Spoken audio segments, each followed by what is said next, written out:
Hey, welcome back. Welcome back to this edition of the Pest Geek Podcast. I am Frank the Pest Geek. Hey, we're going to be discussing when you know it's time to quit or make a change in your business. And this could be a very, very difficult, sometimes traumatic experience in your business, but I've had to do this several times as my business evolves, as I look at my mission and vision, as I look at my long-term plan, I look at my strategy, we find that we run into walls on problems that we didn't anticipate. And therefore, we have to drop certain services, add certain services, make dramatic changes.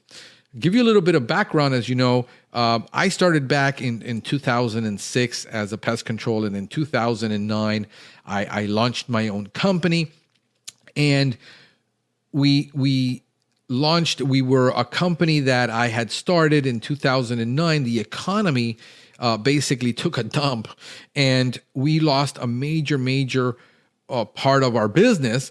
And what we were finding is there were other services we could do. So we started doing landscaping, we started doing property services, we started doing pool services, and we had pest control, and we had this really neat bundle that we could sell people, especially for our very, very wealthy clients. We dealt primarily with rich Venezuelans that had just come over from Venezuela when the thing started getting bad. And they came over here with millions of dollars, and they were buying up these properties and wanted somebody to do everything for them. And that's how we did it. And we were able to grow substantially. The only problem was we needed one department for everything and one person for everything. And we still had to have a pool crew. We still had to have a landscape crew. We still had to have, so that we had 3 crews going to this house. And what the customers later wanted, as the economy kept slowing down and it didn't pick up, was bundle packages, but they wanted a reduction in price. And they wanted, we're not Comcast, we're not selling software. This requires physical people to do all this physical work. And we couldn't give you a 30% discount on doing things that are difficult, like, pool service and landscaping and pest control, which requires, a dedicated crew with a dedicated vehicle. So in 2013, I had decided I had enough. And I had to make a very difficult decision to dump literally half of my business and sell off the equipment, all that, and start fresh with just the pest control, because by then the economy had picked up. I wanted to do a rebrand because for 9 years prior to that, I had been doing testing and research and doing organics and doing natural in the landscapes and doing eco-friendly pest control. But we were 95% lawn and ornamental. That was my business. And I wanted to get into GHP and start an eco-friendly company that provided eco-friendly pest control for residential service. And we were about 5% commercial, 95% lawn and ornamental.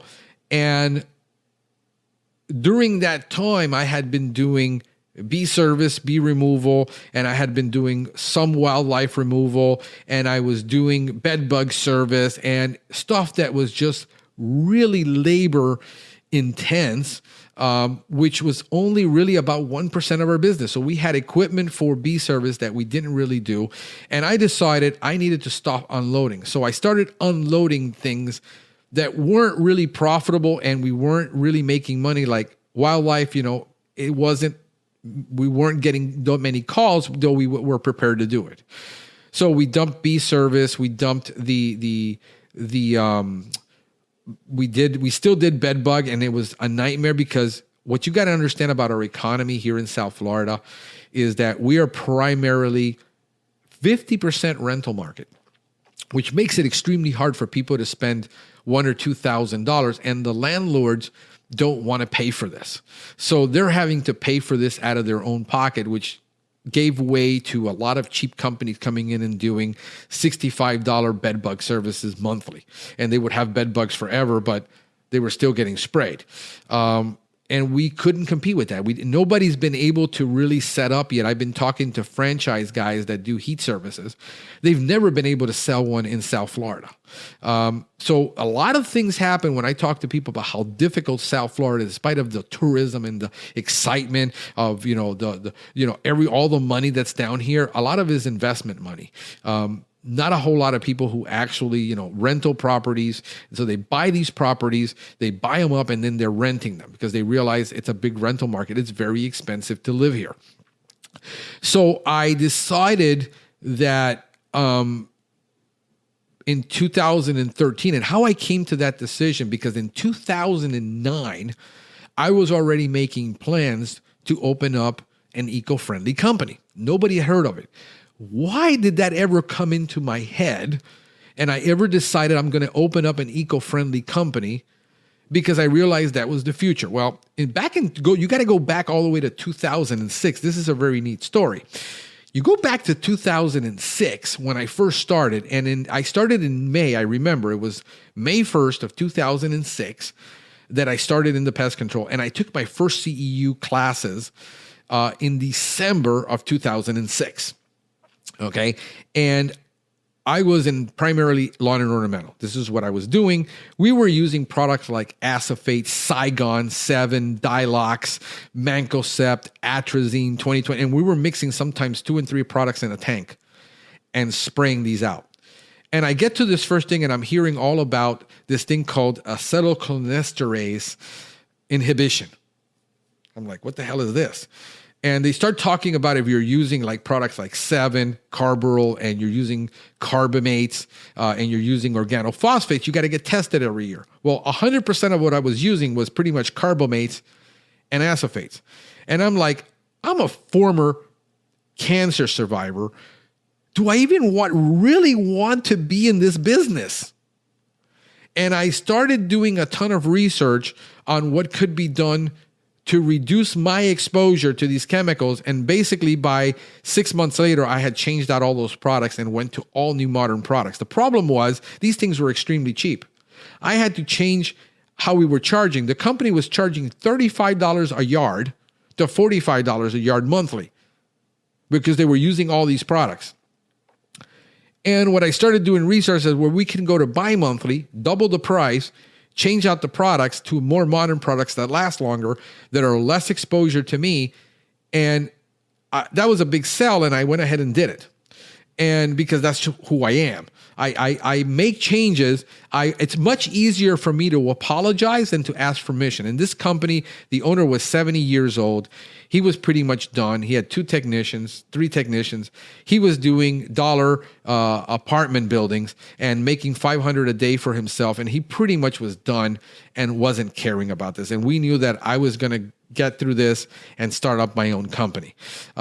So I take this course and we're going through all this, but at the end, this little skinny old guy, which was really funny because he was wearing a bolo tie, and he had a New York accent, which I thought was hysterical. And turns out that this guy was the name Austin Frischman. And his talk was bringing out the future of pest control and how the future of pest control was going to be green and how people were not going to want all these chemicals in their home. Well, heck, I didn't want to be around them. And he started talking about this and everybody's chuckling, everybody's shaking their heads.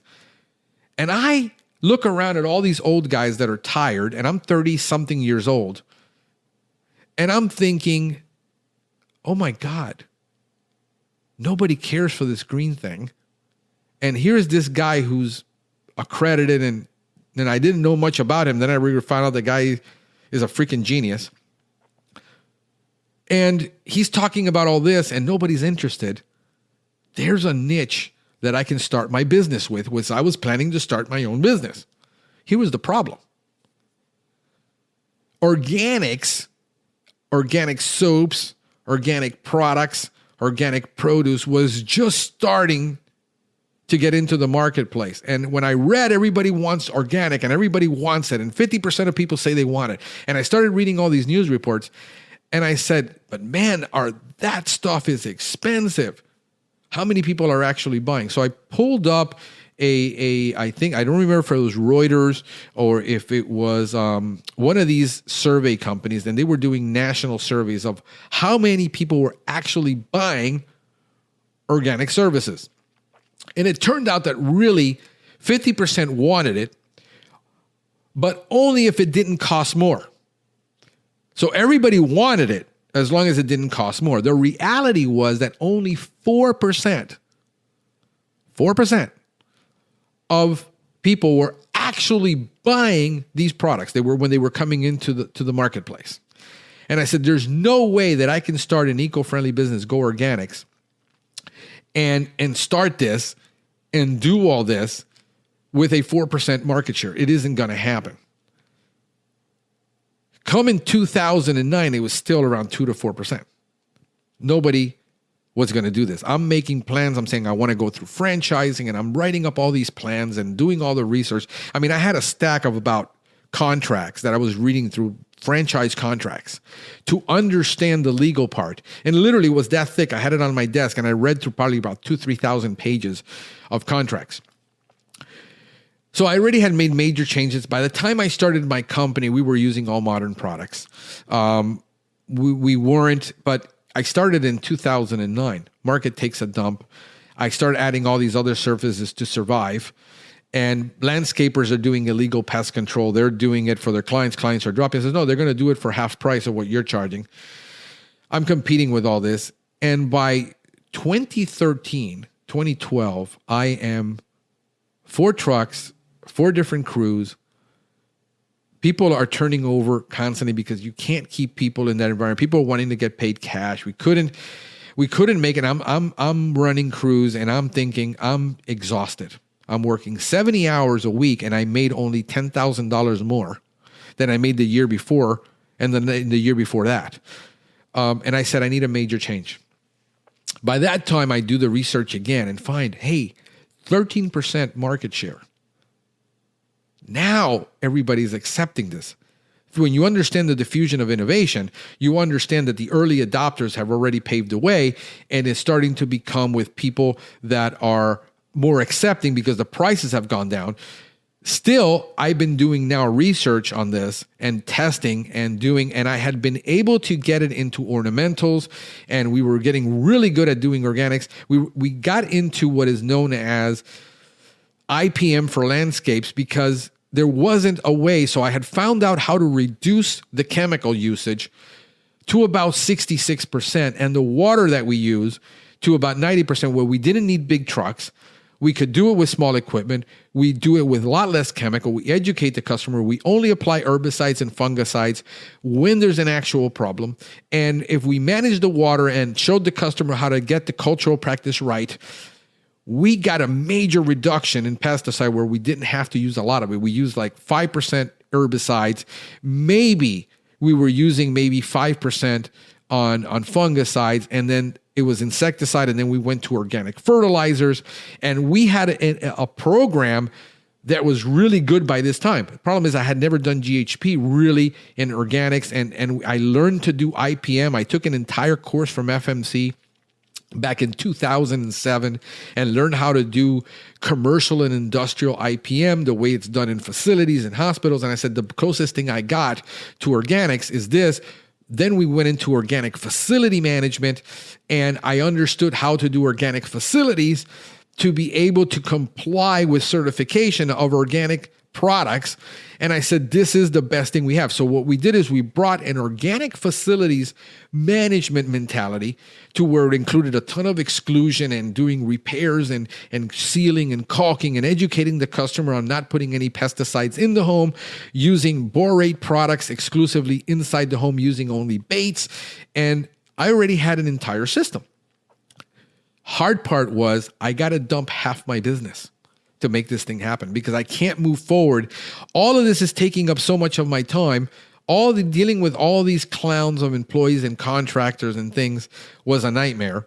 And I had to make a choice to say, I got to cut this off and focus only on pest control, because pest control, we had 3 other business revenue models, and pest control was doing 50 to 60%, except it was 95% lawn and ornamental. So I go ahead and I say, in 2013, I said, I'm done. I'm working 70 hours a week. This is not sustainable. I can't keep doing this. How am I going to break in? So I decide to do about 6 months to a year's worth of research. I said, I'm going to go with SEO and I'm going to go with YouTube videos. And that's how I'm going to sell my business. And I was sure this was going to work. So I start shutting everything down systematically, start selling everything off. And I lived off of the sale of everything that I was selling off, the equipment, all that. I sold away some contracts. The landscaping was irrelevant. Nobody was going to pay me anything. It was going to die down. Selling a landscape business isn't worth anything. You basically sell it for pennies on the dollar, 10%. It isn't worth anything.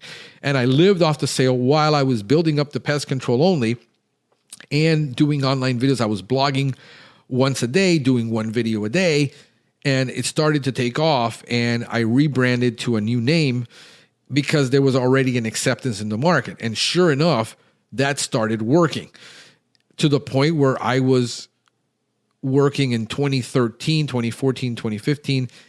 By 2016, I was already hiring a part-time tech, helpers, and I went through an entire process, a painful process of learning to hire and fire. I've had, in 13 years, I've had 9 technicians, okay? Very difficult process because I was doing it wrong. I had to learn how to hire, how to create a process to hire, how to do all this. But that initial dumping of getting out of that business and saying, where's my income going to come from? Had to take a lot of guts for me to do that, make that cut and make it drastic and just move forward. So I did that. And here we are 5 years later, where we got now 2 technicians, 1 L&O, 1 GHP. And I got to make a difficult decision now. We don't do bees. We don't do wildlife. We don't do bed bugs anymore. We just focus on GHP. The GHP is exploding so fast that I could literally double, triple my business in the next 2 to 3 years and grow it. Where it only takes, here is the main problem that I have, and I've made this post before, and why I'm telling you it's such a difficult decision, because I invested so much of my time and energy into creating a green L&O business, the greenest that there is in South Florida. The problem is it takes me a year to train a tech to do that work and be good at it to where he's now managing the route and is on his own. The problem is when that person quits, gets tired, it's going to last 2 to 3 years. He sees, man, it's so much easier to do GHP than to do L&O. I'm tired. I want to transition to GHP. I got to now go through this entire process with L&O again. And that's the challenge. So I decided, and I've been talking about this with several guys that are here in Florida that have large businesses. And I've talked to them and I said, listen, I'm tired. And he says, we're tired of it too, but it's a good moneymaker. The problem is our profits keep slipping. The customers are so demanding because these are doctors, lawyers, these are millionaires and billionaires buying these services because they're so expensive, but they're also so demanding. We're there once a month on every property where we don't sell a bi-monthly service. To do what we have to do, it's monthly. If it rains, we're set back. It's just a huge challenge where we don't have the challenges. The profits are slipping, plus the issue of hiring in South Florida, people that want to be out in the sun, that love plants, that have some type of science understanding, that are going to learn to identify 150 weeds, deal with a dozen fungal diseases, understanding 150 plants that they need to learn and become familiar whether that plant has a disease, does it have a deficiency, does it have an insect problem, dealing with about 6 to 7 insects. It takes about a year. It takes me 40 hours to get a technician to do maintenance. And it takes me only 30 days to get him to do cleanouts. And he's on his own and he's producing in 30 days 95% of what he needs to know. 80% within 40 hours. Compared to lawn and ornamental, which takes me about 90 days for the basics before I can leave him on his own to just spray and do stuff. And then takes a whole year for him to go through all the seasons and know the issues with the agronomy, the issues with water, the issues we have to deal with cold temperatures, the issues with high temperatures. And by that time, he's fried already because he's working 8 to 10 hours in the heat. And nobody can handle that. Lifting bags, hoses, being out in that temperature all freaking day, sometimes for 3 to 4 hours on one property. And I've been tossing this idea for the last 2 years. It's not sustainable for us as a little company where I can grow GHP with 15 to 20% more profit margin. No complaints. We're at 1 to 5%. The reason we don't get any callbacks in lawn and ornamentals because we have automatic follow-ups. If the tech sees a problem with a fungus or disease, he has to go back in 2 weeks and inspect that. So we're being proactive so we don't get any callbacks. Customers don't complain, but it's extremely, really expensive to maintain that system where we have 20% less profit margin. You have to pay them more. The products are continually rising in L&O like fertilizers.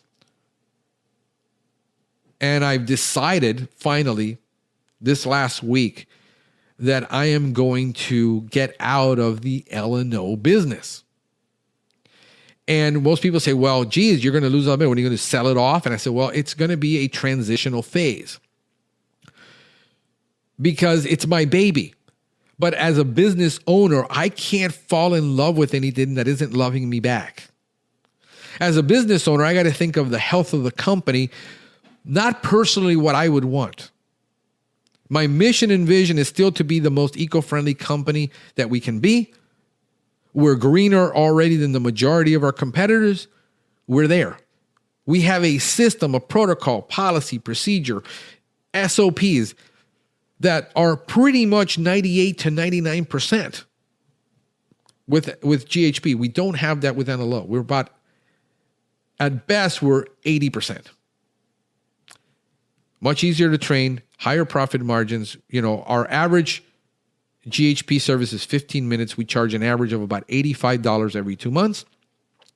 Our average lawn is about $120, and we're there for 45 minutes to an hour on an average property. You see where there's a huge difference. Plus, there's about a 13% cost of goods with lawn and ornamental. There is only a 3% to 6% cost of goods. On average, on chemical, it's 3% for GHP. We do it in a $20,000 truck where we're going to need to now go up to a $50,000 truck with L&O. We're competing with companies in our marketplace with our giant that are trying to get market share and selling lawn and ornamental for $49. So trying to get more market share is going to be very tough. So I'm at the point now where I said, if I keep going any longer, the margins will keep slipping, we'll keep suffering, we'll go through this. It might as well cut it off now. So what we decided to do, or I decided to do, is we're not going to add on any more L&O customers. We're stopping that. We're going to focus on only adding GHP customer. Now with GHP, we can still do lawn spray for fleas and ticks. We can do mosquito.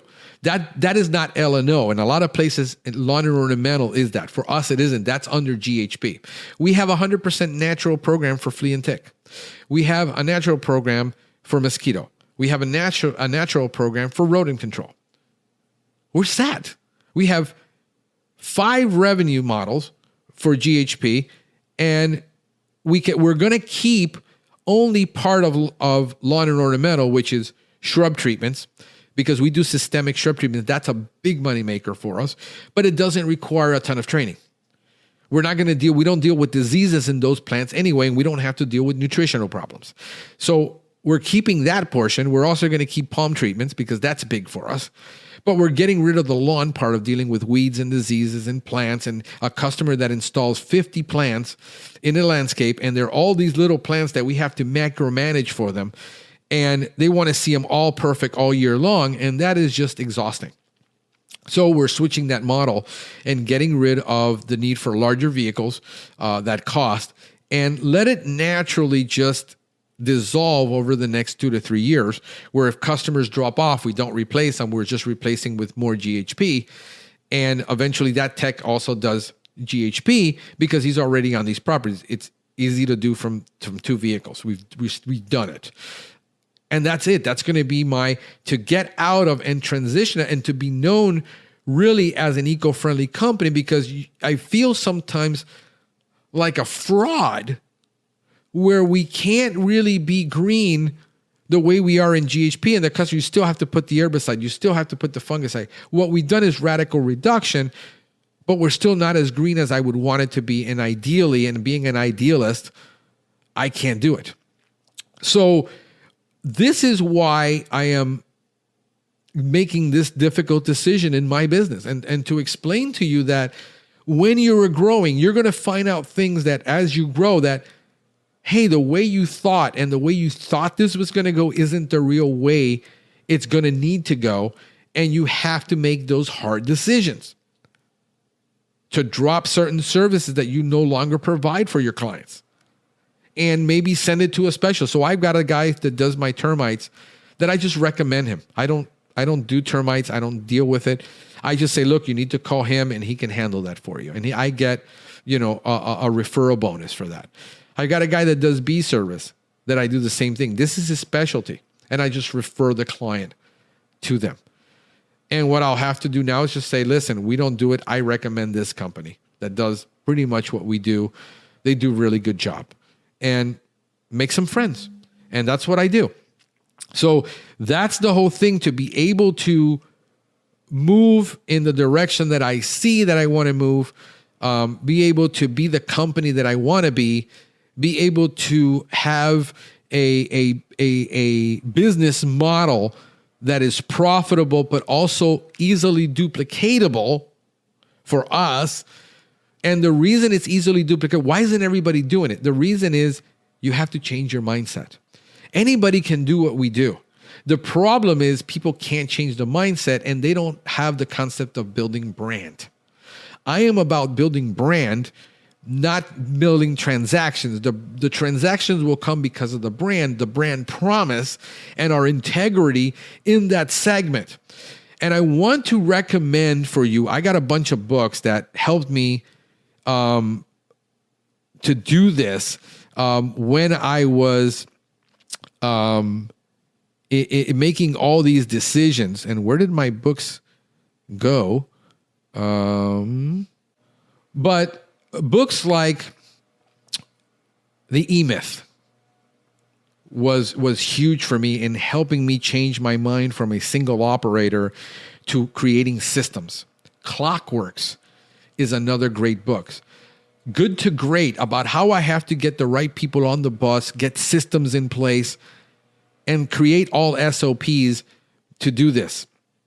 Another one was Scaling Up, and how to scale up a business. Those have been, Traction was another great book. That if you're wanting to scale your business, I highly recommend that you read these books, because they're going to really, really, really, really help you in understanding that you need to create systems, that you need to create protocols, SOPs. You need to make a simple system that is easily duplicatable.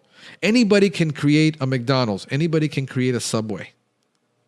People don't understand systems and duplication.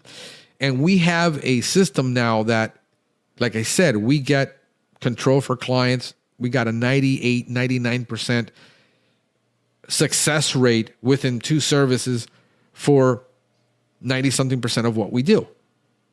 We do it in the most eco-friendly manner. We're organic compliant. We have natural services too. And we can do this now. So in order to take my company forward to the next level, be able to duplicate it and to do that $2 million, that $1 million of a company that I want to have, and get it as big as I possibly can, because that's what I'm wired for, then these are the changes I need to make in order to make this happen. Unload things that are holding me back. that are dear to me, but I realize are a load on me and they're not helping me move forward. In the future, in the next 5 to 6 years, when we have the products available, I already have the knowledge and the technology, we could possibly start a green lawn care business, maybe separate from our brand, and create that brand separately to keep the two separated in two companies.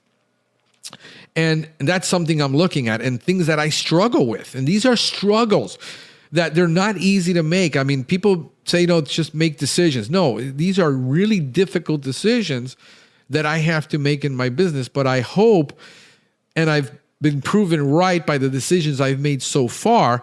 I know where I made my mistakes in the past. I know where I'm weak. I know where I'm not really good at.